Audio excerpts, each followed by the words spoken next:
habla de reformas laborales, es mejor mirarlas viendo los sucesivos pasos que, como os he dicho antes, se van dando para llegar al objetivo final. Y el objetivo final es empresas sin trabajadores y, si es posible, ganar dinero incluso sin tener empresas. La dualidad del mercado de trabajo es algo mucho más amplio, muchísimo más amplio que tener trabajadores temporales y trabajadores fijos. Es decir, la construcción de la dualidad en el mercado laboral es algo que lleva muchos años y yo voy a hablar un poco de los pasos. Entonces, desde el punto de vista de la contestación a un planteamiento así, es que efectivamente hay un mercado laboral muy dualizado, que no es también asunto de quién está en la empresa con carácter fijo y quién está con carácter temporal, pero es mucho más amplio. Y se está queriendo promover el despegue de la contratación a tiempo parcial. El contrato a tiempo parcial, además, os aviso, porque es un argumento de autoridad que suele ser como que, claro, ¿cómo vamos a ser aquí menos que en Europa? Entonces, en Europa, supuestamente, y es verdad, está mucho más difundido. Bueno, yo no voy a fingir aquí que sé cómo está en Europa porque no sé las condiciones laborales. Voy a decir las cifras a continuación, diciendo que en algunos sitios de Europa, en mi opinión, tienen un problema de desigualdad de mujeres y hombres importante. Es decir, efectivamente, en un cuadro de Eurostat del año 2008, o sea, muy actual, en Holanda el 75% de las mujeres está a tiempo parcial y el 23% de los hombres. Pues eso de lo que habla es de una gran desigualdad entre mujeres y hombres en Holanda, digo yo. En Bélgica, casi 42% de las mujeres y el 7,4% de los hombres. Digo, podría seguir dando datos. Esto, independientemente de las condiciones laborales que haya en cada lugar, habla de desigualdad de mujeres y hombres en Europa, que desde luego no me parece reivindicable. ¿Y cuál es el contrato a tiempo parcial que aquí y ahora tenemos?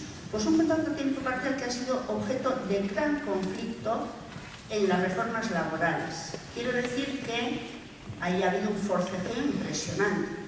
O sea, ha habido como 4 versiones del contrato a tiempo parcial, que no me voy a extender porque no puedo, etcétera, y voy a decir cómo está ahora.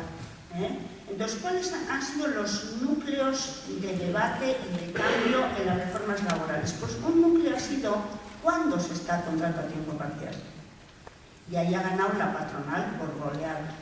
¿Por qué? Porque ha habido un tiempo en el que el contrato a tiempo parcial era estar menos de 2/3 de la jornada. Otro tiempo que fue estar menos del 77% de la jornada. ¿Y qué importancia tiene eso? Ahora es estar media hora menos o sea, cualquier reducción de la jornada entera ya es contrato a tiempo parcial. Pues la importancia es enorme porque pasa lo siguiente. Cuando un contrato tuyo es a tiempo parcial, te pueden pagar la proporción. Cuando el contrato no es a tiempo parcial, si tu empresa te tiene a un 80% de la jornada, digo, en el tiempo en el que había los umbrales, estupendo, trabajo menos horas y gano lo mismo. Ahí está la gran debate. ¿Qué es parcialidad? Porque si es parcial, me puede pagar parcial. Si no es parcial, me tienen que pagar todo. Han ganado y parcial es cualquier cosa. Pero mucho más importante que eso, o igual, es que en el año 2001-2002 los sindicatos firmantes aprobaron las llamadas horas complementarias en una reforma laboral estatal. Las horas complementarias sabéis lo que es decir, tú tienes un contrato que son 30 horas semanales y te pueden prolongar hasta las 40.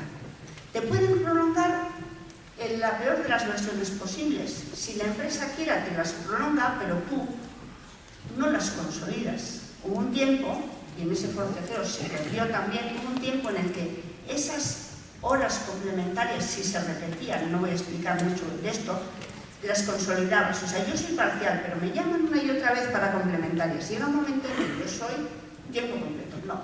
Ahora sí, me llamen cuantas veces me llamen, yo soy lo que soy, que es parcial. Y cuando ya no conviene, no me siguen llamando y entonces me quedo en mis horas. ¿Qué porcentaje de la jornada se puede estar jugando así? Impresionante. Por convenio, el 60% de la jornada. Puede ser bailona. El 60%. Entonces, el tiempo parcial, primero, si es solo para mujeres, no gracias, y si es en estas condiciones, para nadie.